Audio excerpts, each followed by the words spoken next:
ജിഷ കൊലക്കേസിൽ നിർണായകമായ വഴിത്തിരിവ്. പ്രതിയുടേതെന്ന് സംശയിക്കുന്ന വീഡിയോ ദൃശ്യങ്ങൾ ലഭിച്ചു. ജിഷയുടെയും മഞ്ഞ ഷർട്ടിട്ട യുവാവിന്റെയും ദൃശ്യങ്ങളാണ് ലഭിച്ചത്. ജിഷയുടെ വീടിന് സമീപത്തെ വളം വിൽപ്പന കേന്ദ്രത്തിലെ CCTV ക്യാമറ ദൃശ്യങ്ങളാണിത്. കൊല നടന്ന ദിവസം ഉച്ചയ്ക്ക് 1:30 ജിഷയും യുവാവും വീട്ടിലേക്ക് പോകുന്ന ദൃശ്യങ്ങളാണ് ലഭിച്ചത്. ജിഷയുടെ വീടിന് സമീപത്തെ സ്ഥാപനങ്ങളിലെ CCTV ദൃശ്യങ്ങൾ കേന്ദ്രീകരിച്ചുള്ള അന്വേഷണത്തിലാണ് കേസിൽ വഴിത്തിരിവാകുന്ന നിർണായക തെളിവ് പോലീസിന് ലഭിച്ചത്. മഞ്ഞ ഷർട്ട് ധരിച്ച യുവാവ് ജിഷയെ പിന്തുടരുന്ന ദൃശ്യങ്ങളാണ് പോലീസ് പരിശോധിച്ച CCTV ക്യാമറയിലുള്ളത്. കുറുപ്പമ്പടിയിലെ വളം വിൽപ്പന കേന്ദ്രത്തിൽ സ്ഥാപിച്ച CCTV ക്യാമറയിലാണ് ഈ ദൃശ്യങ്ങൾ പതിഞ്ഞിരിക്കുന്നത്. കൂടുതൽ ദൃശ്യങ്ങൾ ഇനിയും പരിശോധിക്കാനുണ്ടെന്ന് അന്വേഷണ സംഘം അറിയിച്ചു. കൊല നടന്ന ദിവസം രാവിലെ ജിഷ കോതമംഗലത്തേക്ക് പോയിരുന്നുവെന്ന മൊഴി പോലീസിന് ലഭിച്ചിട്ടുണ്ട്. തിരികെ വീട്ടിലേക്ക് വരുമ്പോൾ യുവാവ് പിന്തുടരുന്ന ദൃശ്യങ്ങളാണ് CCTVയിൽ പതിഞ്ഞിരിക്കുന്നതെന്നാണ് പോലീസിന്റെ പ്രാഥമിക നിഗമനം. ജിഷയുടെ വീട്ടിൽ നിന്നും നിലവിളി കേട്ടിരുന്നതായും മഞ്ഞ ഷർട്ട് ധരിച്ച യുവാവ് വീട്ടിൽ നിന്ന് ഇറങ്ങി വരുന്നത് കണ്ടതായും അയൽവാസികൾ മൊഴി നൽകിയിട്ടുണ്ട്. ഇതുകൂടാതെ മഞ്ഞ ഷർട്ടുധാരി ജിഷയുടെ വീടിന് പുറകുവശത്തെ മതിൽ ചാടി കടന്നുപോയതായും കനാലിൽ കൈകാലുകൾ കഴുകുന്നത് കണ്ടതായുമുള്ള മൊഴികളും പോലീസിന് ലഭിച്ചിരുന്നു. ഇരിങ്ങോൾക്കാവിൽ വെച്ച് സംശയാസ്പദമായ രീതിയിൽ കണ്ട യുവാവ് ധരിച്ചിരുന്നതും മഞ്ഞ ഷർട്ടാണെന്നും അയൽവാസികളുടെ മൊഴികളിൽ വ്യക്തമാണ്. ഈ മൊഴികൾ സാധൂകരിക്കുന്ന ദൃശ്യങ്ങളാണ് ഇപ്പോൾ പോലീസിന് ലഭിച്ചിരിക്കുന്നത്. ഇവ വിദഗ്ധരെ കൊണ്ട് പോലീസ് പരിശോധിപ്പിക്കും. അതേസമയം നേരത്തെ കസ്റ്റഡിയിലെടുത്ത ഗുണ്ടാ നേതാവ് ഉൾപ്പെടെയുള്ളവരെ പോലീസ് ചോദ്യം ചെയ്തു വരികയാണ്. News bureau, Kochi. Malaparamba school അടച്ചുപൂട്ടുന്നതുമായി ബന്ധപ്പെട്ട സർക്കാരിനെതിരായ കോടതിയലക്ഷ്യ ഹർജി ഹൈക്കോടതി തീർപ്പാക്കി. സ്കൂൾ പൂട്ടിയതായി സർക്കാർ കോടതിയെ അറിയിച്ചതിനെ തുടർന്നാണ് കോടതിയലക്ഷ്യ നടപടികൾ അവസാനിപ്പിച്ചത്. മങ്ങാട്ടുമുറി, പാലാട് സ്കൂളുകളും അടച്ചുപൂട്ടിയതായി സർക്കാർ കോടതിയെ അറിയിച്ചു. സ്കൂൾ അടച്ചുപൂട്ടാനുള്ള മുൻ ഹൈക്കോടതി ഉത്തരവ് നടപ്പാക്കിയില്ലെന്ന് ചൂണ്ടിക്കാട്ടി മലാപ്പറമ്പ് സ്കൂൾ മാനേജർ സമർപ്പിച്ച കോടതിയലക്ഷ്യ ഹർജിയാണ് ഹൈക്കോടതി തീർപ്പാക്കിയത്. സ്കൂൾ പൂട്ടിയതായി അഡ്വക്കേറ്റ് ജനറൽ ഹൈക്കോടതിയെ അറിയിച്ചതിനെ തുടർന്നാണ് ഹർജി തീർപ്പാക്കി ഉത്തരവായത്. ഹർജി പരിഗണിച്ചപ്പോൾ സ്കൂൾ പൂട്ടിയത് നിയമപ്രകാരമല്ലെന്ന് സ്കൂൾ മാനേജറുടെ അഭിഭാഷകൻ കോടതിയിൽ വാദിച്ചു. പൂട്ടിയ സ്കൂൾ കെട്ടിടത്തിന്റെ താക്കോൽ മാനേജരെ ഏൽപ്പിച്ചിട്ടില്ലെന്ന വിവരമാണ് അഭിഭാഷകൻ കോടതിയെ അറിയിച്ചത്. ഇതിനെ തുടർന്ന് AEO സ്കൂൾ കെട്ടിടത്തിന്റെ താക്കോൽ കോടതി വഴി മാനേജറുടെ അഭിഭാഷകന് കൈമാറുകയായിരുന്നു. ഇതിനെ തുടർന്നാണ് കോടതിയലക്ഷ്യ ഹർജി തീർപ്പാക്കിയതായി കോടതി അറിയിച്ചത്. മലപ്പുറം ജില്ലയിലെ മങ്ങാട്ടുമുറി, കോഴിക്കോട് ജില്ലയിലെ പാലാട്ട് എന്നീ സ്കൂളുകൾ അടച്ചുപൂട്ടിയതായി സർക്കാർ ഹൈക്കോടതിയെ അറിയിച്ചു. എന്നാൽ കോടതി ഉത്തരവ് പ്രകാരമുള്ള എല്ലാ നടപടിക്രമങ്ങളും പൂർത്തിയായിട്ടില്ലെന്നും സർക്കാർ കോടതിയിൽ വ്യക്തമാക്കി. ഇതിനെ തുടർന്ന് ഈ 2 കേസുകളും ചൊവ്വാഴ്ചത്തേക്ക് പരിഗണിക്കുന്നതിനായി മാറ്റിവെച്ചു. News bureau, Kochi. ഹൈക്കോടതി ഉത്തരവിനെ തുടർന്ന് അടച്ചുപൂട്ടിയ തൃശൂർ കിരാരൂർ പരശുരാമ മെമ്മോറിയൽ LP സ്കൂളിലെ കുട്ടികൾക്ക് താൽക്കാലിക പഠന സൗകര്യങ്ങൾ ഒരുക്കി.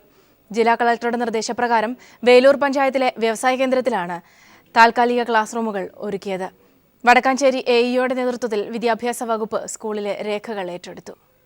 മെയ് 30 അടച്ചുപൂട്ടിയ കിലാലൂർ പരശുരാമ മെമ്മോറിയൽ LP സ്കൂളിലെ കുരുന്നുകൾക്ക് ആശ്വാസം പകർന്നാണ് താൽക്കാലിക പഠന സൗകര്യങ്ങൾ ഒരുക്കിയത്. ഹൈക്കോടതി ഉത്തരവിനെ തുടർന്ന് ഓഫീസ് അടച്ചെങ്കിലും സ്കൂളിൽ ക്ലാസുകൾ നടന്നുവരികയായിരുന്നു. സ്കൂൾ പ്രവർത്തനം അവസാനിപ്പിക്കാനുള്ള സമയപരിധി കഴിഞ്ഞതോടെ വടക്കാഞ്ചേരി AEO TN അംബികാവല്ലി രേഖകൾ ഏറ്റെടുത്തു. സ്കൂളിലെ 40 കുട്ടികൾക്കും വേലൂർ പഞ്ചായത്തിലെ വ്യവസായ കേന്ദ്രത്തിൽ താൽക്കാലിക പഠന സൗകര്യങ്ങൾ ഒരുക്കി.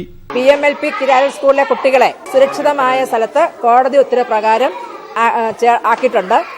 വേലൂർ പഞ്ചായത്ത് 9ാം വാർഡിലെ വ്യവസായ കേന്ദ്രത്തിലാണ് കുട്ടികളെ സുരക്ഷിതമായി എത്തിച്ചേർത്തിരിക്കുന്നത്. സ്കൂൾ അടച്ചുപൂട്ടാനുള്ള നടപടികൾ പൂർത്തിയായതായി AEO ഹൈക്കോടതിയെ അറിയിക്കും. ഒരാഴ്ചക്കുള്ളിൽ സ്ഥിരം സംവിധാനങ്ങൾ ഒരുക്കാനാവുമെന്ന് സ്കൂൾ സംരക്ഷണ സമിതി അറിയിച്ചു. അധികം താമസിയാതെ തന്നെ സർക്കാർ ഏറ്റെടുത്ത ഉടനെ അതേ സ്കൂളിൽ തന്നെ ഈ കുട്ടികളെ കൊണ്ടുപോയി പഠിപ്പിക്കാൻ കഴിയും എന്ന് തന്നെയാണ് ഞങ്ങൾ പ്രതീക്ഷിക്കുന്നത്. വ്യവസായ കേന്ദ്രത്തിലെ താൽക്കാലിക കെട്ടിടത്തിൽ ക്ലാസുകൾ പുനരാരംഭിച്ചു. News bureau, Thrissur.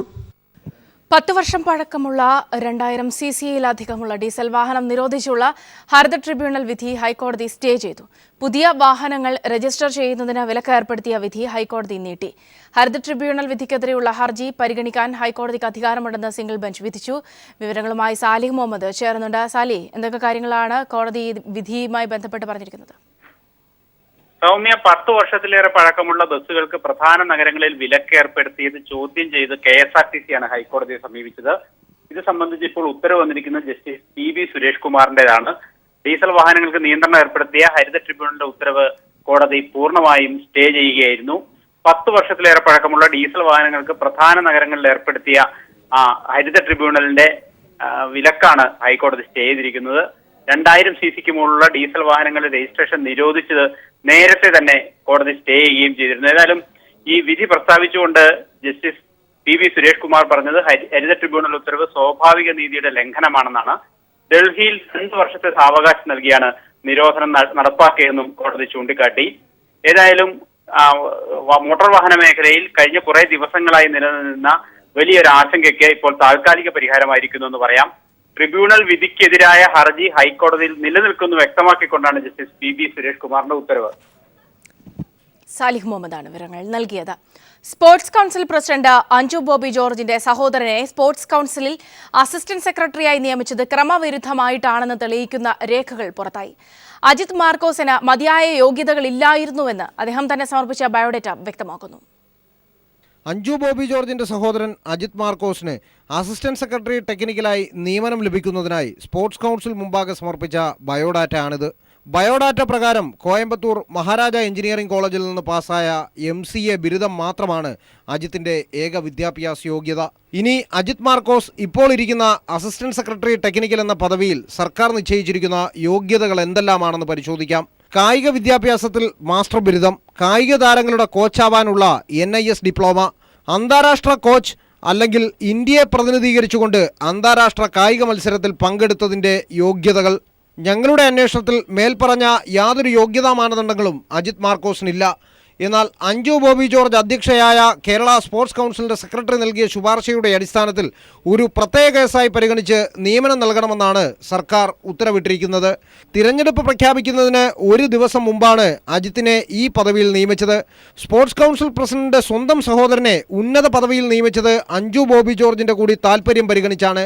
വഴിവിട്ട നിയമനത്തിനെതിരെ പരാതി ഉയർന്ന സാഹചര്യത്തിൽ LDF സർക്കാർ ഇത് പുനഃപരിശോധിക്കാനിരിക്കെയാണ് അഞ്ജു ബോബി ജോർജ് മന്ത്രിക്കെതിരായ ആരോപണവുമായി രംഗത്ത് വന്നത് എന്നതും ശ്രദ്ധേയമാണ്. S. ജീവൻകുമാർ, തിരുവനന്തപുരം. അഞ്ജു ബോബി ജോർജിന്റെ ആരോപണം ശരിയാണെന്ന് കരുതുന്നില്ലെന്ന് സ്പോർട്സ് കൌൺസിൽ മുൻ president Padmini Thomas. EP Jayarajan ഇത്തരത്തിൽ പെരുമാറുമെന്ന് കരുതുന്നില്ല. സ്പോർട്സ് കൌൺസിൽ പ്രസിഡന്റ് മുഴുവൻ സമയവും ചുമതല വഹിക്കണമായിരുന്നു. പദവി ഏറ്റെടുക്കുമ്പോൾ അഞ്ജു അതിനെക്കുറിച്ച് ചിന്തിക്കണമായിരുന്നുവെന്നും പത്മിനി തോമസ് തിരുവനന്തപുരത്ത് പറഞ്ഞു. എനിക്കങ്ങനെ തോന്നുന്നില്ല മിനിസ്റ്റർ അധിക്ഷേപിക്കുമെന്ന്. കാര്യം നമ്മളോടൊക്കെ എനിക്ക് കുറേ വർഷങ്ങളായിട്ട് അറിയാം കണ്ടിട്ടുണ്ട്. പക്ഷെ മിനിസ്റ്ററുടെ ഭാഗത്തുനിന്ന് അങ്ങനെ ഉണ്ടാവുമെന്ന് എനിക്ക് തോന്നുന്നില്ല. കാര്യം ഒരു കായിക താരമാണ്, ഒരു ലേഡിയാണ്. ആക്ച്വലി സ്പോർട്സ് കൗൺസിലിന് ഒരു ഫുൾ ടൈം പ്രസിഡൻ്റാണ് വേണ്ടത്. ഇടയ്ക്ക് വന്ന് പോയി കഴിഞ്ഞാൽ അവിടെ ഒരുപാട് പ്രശ്നങ്ങളുണ്ട്, ഡേ ടു ഡേ പ്രശ്നങ്ങളുണ്ട്. അതെല്ലാം നമ്മൾ നോക്കണം, ഇൻവോൾവ് ആയിരിക്കണം. അപ്പം അങ്ങനെ അല്ലാതെ വരുമ്പോഴാണ് ചില ഇതുപോലെയുള്ള പ്രശ്നങ്ങൾ ഒക്കെ ഉണ്ടാവുക. അത് അഞ്ജുവിന് തോന്നേണ്ട കാര്യം. നമ്മൾ ഏത് സ്ഥാനങ്ങളും ഒരാൾ ഏറ്റെടുക്കുമ്പം ആ സ്ഥാനം എന്താണ്, അതിനകത്ത് എന്തെല്ലാം കാര്യങ്ങളുണ്ട്. നമ്മളൊരു ഡൽഹിയിൽ ഒരു മീറ്റിങ്ങിന് പോയി ഒരു ദിവസം നിൽക്കുന്ന പോലെയുള്ള ഒരു സ്ഥാനമല്ല സ്പോർട്സ് കൗൺസിൽ പ്രസിഡന്റ് എന്ന് പറഞ്ഞു കഴിഞ്ഞാൽ. ഹൈക്കമാൻഡ് നിർദ്ദേശത്തെ തുടർന്ന് VM സുധീരൻ, ഉമ്മൻചാണ്ടി, രമേശ് ചെന്നിത്തല എന്നിവർ ഇന്ന് ദില്ലിയിലെത്തും. KPCC അധ്യക്ഷ സ്ഥാനത്ത് നിന്ന് VM സുധീരനെ മാറ്റണമെന്ന AI ഗ്രൂപ്പുകളുടെ സമ്മർദ്ദം ശക്തമായതോടെയാണ് 3 നേതാക്കളെയും ഹൈക്കമാൻഡ് ചർച്ചയ്ക്ക് വിളിച്ചത്. നേതൃമാറ്റം അനിവാര്യമാണെന്നും ഹൈക്കമാൻഡ് അടിയന്തര ഇടപെടൽ നടത്തണമെന്നും ഗ്രൂപ്പ് നേതാക്കൾ സോണിയാഗാന്ധിയോട് ആവശ്യപ്പെട്ടിരുന്നു. സമവായ ശ്രമം ലക്ഷ്യമിട്ടാണ് ഇരുതട്ടിലായ VM സുധീരൻ, ഉമ്മൻചാണ്ടി, ചെന്നിത്തല എന്നിവരെ ഹൈക്കമാൻഡ് അടിയന്തരമായി കൂടിക്കാഴ്ചയ്ക്ക് വിളിപ്പിച്ചിരിക്കുന്നത്. ഇന്ന് രാത്രിയോടുകൂടി 3 നേതാക്കളും ദില്ലിയിലെത്തും. നാളെയാണ് ഹൈക്കമാൻഡുമായി കൂടിക്കാഴ്ച. തോൽവിയുടെ ഉത്തരവാദിത്തം KPCC നേതൃത്വത്തിൻ്റെതാണെന്നും VM സുധീരൻ അധ്യക്ഷ പദവി ഒഴിയണമെന്നുമുള്ള നിലപാടിൽ ഉമ്മൻചാണ്ടിയും രമേശ് ചെന്നിത്തലയും ഉറച്ചു നിൽക്കുമെന്ന് വ്യക്തമായി കഴിഞ്ഞു. ഉമ്മൻചാണ്ടി നിയമസഭാ കക്ഷി നേതൃപദവി ഒഴിഞ്ഞ സാഹചര്യത്തിൽ KPCC അധ്യക്ഷ സ്ഥാനം VM സുധീരനും ഒഴിയണമെന്നാണ് ഇരു ഗ്രൂപ്പുകളുടെയും നിലപാട്. ഇക്കാര്യം A ഗ്രൂപ്പ് ദൂതനായി എത്തി തിരുവഞ്ചൂർ രാധാകൃഷ്ണൻ സോണിയാഗാന്ധിയെ അറിയിച്ചിരുന്നു. സുധീരൻ സ്വന്തമായി ഗ്രൂപ്പ് ഉണ്ടാക്കുകയാണെന്നും നേതാക്കൾ ഹൈക്കമാൻഡിൽ പരാതിപ്പെട്ടിരുന്നു. എന്നാൽ അഴിമതി ആരോപണരായവരെ മാറ്റി നിർത്താനുള്ള തന്റെ തീരുമാനം തള്ളിയ ഉമ്മൻചാണ്ടി, ചെന്നിത്തല നിലപാടാണ് തിരിച്ചടിയായതെന്ന നിലപാടിൽ സുധീരനും ഉറച്ചു നിൽക്കുന്നു. ഭരണ നേതൃത്വത്തിന്റെ വീഴ്ചയായിരുന്നു തെരഞ്ഞെടുപ്പ് പരാജയമെന്നും സംഘടന പൊളിച്ചെടുത്താണ് ഉണ്ടാവേണ്ടതെന്നും ഹൈക്കമാൻഡ് മുമ്പാകെ സുധീരൻ ആവർത്തിക്കുമെന്നാണ് സൂചന. അതിനാൽ തന്നെ സമവായം കണ്ടെത്തുന്നതിനായി ദില്ലിയിലെ ചർച്ചയും നീണ്ടുപോയേക്കാനാണ് സാധ്യത. News bureau, Delhi. CPIM സംസ്ഥാന കമ്മിറ്റി യോഗം തിരുവനന്തപുരത്ത് തുടരുന്നു. നിയമസഭാ തെരഞ്ഞെടുപ്പ് ഫലം സംബന്ധിച്ച വിലയിരുത്തലാണ് മുഖ്യ അജണ്ട. ചില മണ്ഡലങ്ങളിൽ LDF 3ാം സ്ഥാനത്തേക്ക് പോയതുൾപ്പെടെയുള്ള കാര്യങ്ങൾ യോഗം ചർച്ച ചെയ്യും. ബോർഡ് കോർപ്പറേഷൻ വിഭജനം സംബന്ധിച്ച് പ്രാഥമിക ചർച്ചകളും 2 ദിവസത്തെ യോഗത്തിൽ നടക്കും. ഭാവി പരിപാടികൾക്കും യോഗം രൂപം നൽകും.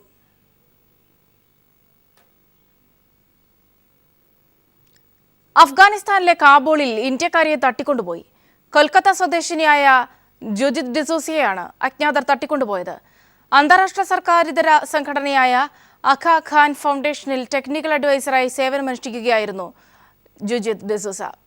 അഫ്ഗാനിസ്ഥാനിലെ ഇന്ത്യൻ എംബസിയുമായും അഫ്ഗാൻ സർക്കാരുമായും ബന്ധപ്പെട്ട മോചനത്തിനുള്ള ശ്രമം തുടരുകയാണെന്ന് വിദേശകാര്യ മന്ത്രാലയ വൃത്തങ്ങൾ അറിയിച്ചു. കൊച്ചി മെട്രോ 2ാം റീച്ചിന്റെ നിർമ്മാണ കരാറിൽ നിന്നും സോമ കൺസ്ട്രക്ഷൻസിനെ DMRC ഒഴിവാക്കി. കരാർ തുകയെ ചൊല്ലിയുണ്ടായ തർക്കമാണ് കമ്പനിയെ ഒഴിവാക്കാൻ കാരണം. യഥാസമയം സ്ഥലം ഏറ്റെടുത്ത് നൽകുന്നതിൽ മുൻ സർക്കാർ വരുത്തിയ വീഴ്ചയാണ് പ്രതിസന്ധിക്ക് കാരണം. കാലതാമസം മൂലം നിർമ്മാണ ചെലവിൽ വർധനവുണ്ടായ സാഹചര്യത്തിൽ തുക വർദ്ധിപ്പിച്ചു നൽകണമെന്ന് കമ്പനി ആവശ്യപ്പെടുകയായിരുന്നു. യഥാസമയം സ്ഥലം ഏറ്റെടുത്ത് നൽകുന്നതിൽ മുൻ സർക്കാർ വരുത്തിയ വീഴ്ചയാണ് ഇപ്പോഴത്തെ പ്രതിസന്ധിക്ക് കാരണം. നിർമ്മാണം വൈകുന്നതുമൂലം നിർമ്മാണ ചെലവ് വർദ്ധിച്ചുവെന്നും ഇതിനാൽ 30% തുക അധികം വേണമെന്നും കരാർ ഏറ്റെടുത്ത സോമ കൺസ്ട്രക്ഷൻസ് ആവശ്യപ്പെടുകയായിരുന്നു. ഈ ആവശ്യം DMRC തള്ളിയതിനെ തുടർന്ന് കരാറിൽ നിന്ന് ഒഴിവാക്കണമെന്ന് സോമ കൺസ്ട്രക്ഷൻസ് ആവശ്യപ്പെട്ടു. ഇതോടെ സോമ കൺസ്ട്രക്ഷൻസിനെ ഒഴിവാക്കാൻ DMRC തീരുമാനിക്കുകയായിരുന്നു. മഹാരാജാസ് മുതൽ സൗത്ത് വരെയുള്ള ഭാഗത്തെ നിർമ്മാണം ഇതോടെ പ്രതിസന്ധിയിലായി. പ്രതിസന്ധി പരിഹരിക്കാൻ മറ്റ് പോംവഴികൾ തേടുകയാണ് DMRC.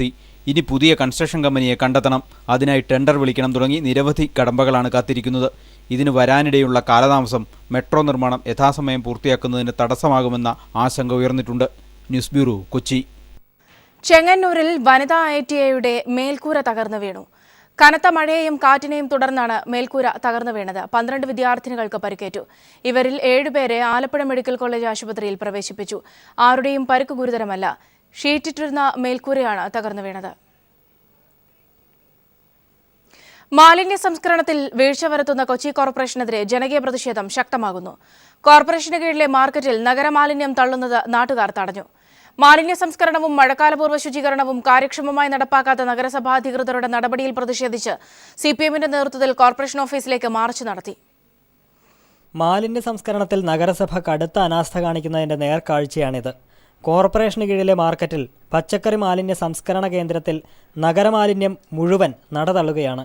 അസഹ്യമായ ദുർഗന്ധവും സാംക്രമിക രോഗഭീഷണിയും നിലനിൽക്കെ മാലിന്യ സംസ്കരണം ശാസ്ത്രീയമായ രീതിയിൽ നടത്തണമെന്ന കച്ചവടക്കാരുടെയും നാട്ടുകാരുടെയും നാളുകളായുള്ള ആവശ്യം നഗരസഭ ഇതുവരെ ചെവിക്കൊണ്ടിട്ടില്ല. ഇവിടെ ഉണ്ടായിട്ടുള്ള കുഴികൾ നികത്തണം, അവിടെ ഇട്ടിട്ടുള്ള സ്ലാബുകൾ മാറ്റണം.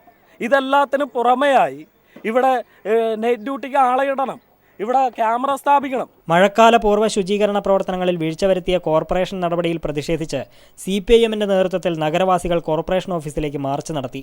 ശുചീകരണം സംബന്ധിച്ച് മന്ത്രി EP ജയരാജന്റെ നേതൃത്വത്തിൽ ചേർന്ന ജില്ലാതല അവലോകന യോഗ തീരുമാനങ്ങൾ കോർപ്പറേഷൻ അവഗണിച്ചതിൽ പ്രതിഷേധിച്ച് നടത്തിയ മാർച്ച് KJ മാക്സി MLA ഉദ്ഘാടനം ചെയ്തു.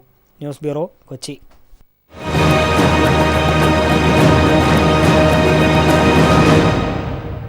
ക്ഷേത്രനഗരിയായ ഗുരുവായൂരിൽ 3ാം തവണയാണ് KV അബ്ദുൽ ഖാദർ തെരഞ്ഞെടുക്കപ്പെട്ടത്.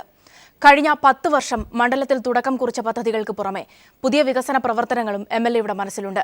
മുൻ സർക്കാരിന്റെ നിസ്സഹകരണം മൂലം മുടങ്ങിക്കിടക്കുന്ന ഗുരുവായൂർ മേൽപ്പാലമടക്കം യാഥാർത്ഥ്യമാക്കാനാണ് KV അബ്ദുൽ ഖാദർ ശ്രമം ആരംഭിച്ചത്. ഗുരുവായൂരിലേക്കെത്തുന്ന തീർത്ഥാടകർക്ക് എക്കാലത്തും അസൗകര്യമാവുന്നത് റെയിൽവേ ക്രോസിലെ ഗതാഗത കുരുക്കാണ്. റെയിൽവേ മേൽപ്പാലത്തിന് കേന്ദ്ര സർക്കാർ തത്വത്തിൽ അംഗീകാരം നൽകി ഫണ്ട് അനുവദിച്ചെങ്കിലും സംസ്ഥാന സർക്കാരിന്റെ ഫണ്ട് ലഭ്യമാകാത്തതും സ്ഥലമേറ്റെടുപ്പ് നടക്കാത്തതും നിർമ്മാണത്തിന് വിലങ്ങുതടിയായി. LDF സർക്കാർ അധികാരത്തിലെത്തിയതോടെ റെയിൽവേ മേൽപ്പാലം യാഥാർത്ഥ്യമാക്കുന്നതിന് പ്രഥമ പരിഗണന നൽകുമെന്ന് KV അബ്ദുൽ ഖാദർ MLA. അടിയന്തരമായ പരിഗണന ഗുരുവായൂർ മേൽപ്പാലത്തിന് നൽകണം എന്ന ശക്തമായ അഭിപ്രായമാണ് മണ്ഡലത്തിലെ ജനങ്ങൾക്കുള്ളത്. ഇത് ശക്തമായിട്ട് ഗവൺമെന്റിന് മുമ്പാകെ ഞാൻ അവതരിപ്പിക്കുകയും ചെയ്യും. ചേറ്റുവ ഹാർബറിന്റെ നവീകരണം, മുനക്കക്കടവ് ഫിഷ് ലാൻഡിംഗ് സെന്റർ നവീകരണം, ക്ഷേത്രനഗരിയിലെ കുടിവെള്ള പദ്ധതി തുടങ്ങി ആരംഭം കുറിച്ച പദ്ധതികൾ പൂർത്തിയാക്കുന്നതിലും ശ്രദ്ധ ചെലുത്തും. ഗുരുവായൂരിലെ കുടിവെള്ള പദ്ധതിയുടെ പൂർത്തീകരണം, ഗുരുവായൂർ ഡ്രെയിനേജ് സ്കീമിന്റെ പൂർത്തീകരണം ഇത്യാദി പദ്ധതികളാണ് അടിയന്തരമായിട്ട് പ്രാവർത്തികമാക്കാൻ ഉദ്ദേശിക്കുന്നത്. തീർത്ഥാടന നഗരിയായ ഗുരുവായൂരിലെ പാതകളുടെ നവീകരണത്തിനും പട്ടണത്തിന്റെ സൗന്ദര്യവൽക്കരണത്തിനും പദ്ധതികൾ നടപ്പാക്കുമെന്ന് KV അബ്ദുൽ ഖാദർ MLA വ്യക്തമാക്കി. News bureau, Thrissur.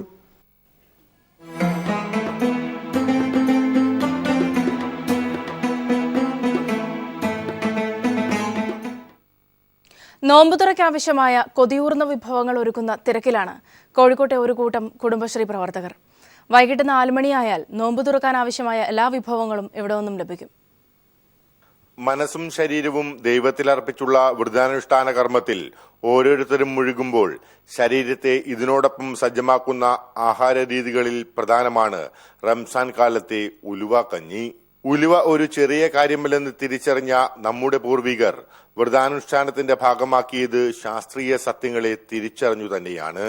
ശരീരത്തിൽ അടിഞ്ഞുകൂടുന്ന മാലിന്യങ്ങളെ നീക്കം ചെയ്യാനും പ്രതിരോധ ശക്തി വർദ്ധിപ്പിക്കാനുമുള്ള ഉലുവയുടെ കഴിവ് ആധുനിക ലോകം കണ്ടെത്തുന്നതിന് മുൻപ് തന്നെ നമ്മുടെ പൂർവികർ കണ്ടെത്തിയിരുന്നു എന്നതിന്റെ തെളിവാണ് ഓരോ പള്ളികളിലും വ്രതാനുഷ്ഠാനത്തിനൊടുവിൽ വിളമ്പുന്ന ഉലുവ കഞ്ഞി.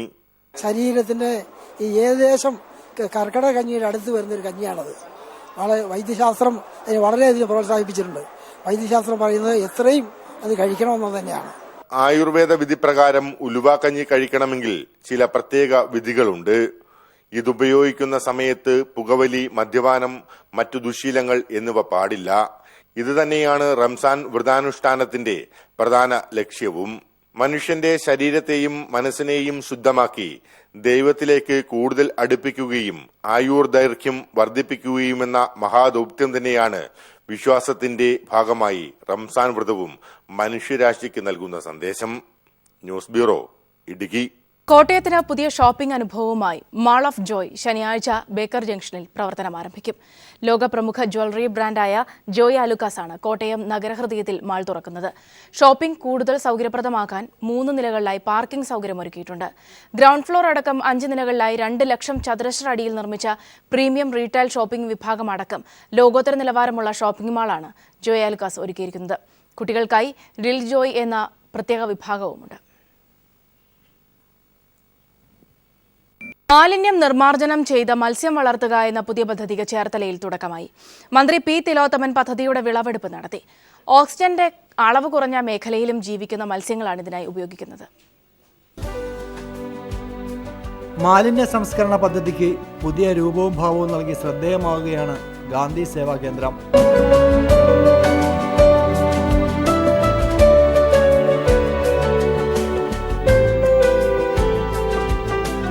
വീട്ടമ്മമാരെ അലട്ടുന്ന പ്രധാന പ്രശ്നങ്ങളിലൊന്നാണ് ഭക്ഷണാവശിഷ്ടങ്ങൾ സംസ്കരിക്കുക എന്നുള്ളത്. ഇതിന് പരിഹാരമായാണ് മത്സ്യങ്ങളെ വളർത്തി മാലിന്യങ്ങൾ നീക്കം ചെയ്യുന്നത്. ഈ പുതിയ പദ്ധതി രൂപകൽപ്പന ചെയ്തിരിക്കുന്നത് മുൻ കേരള കാർഷിക സർവകലാശാല അസോസിയേറ്റ് ഡയറക്ടർ ഡോക്ടർ പത്മകുമാറാണ്.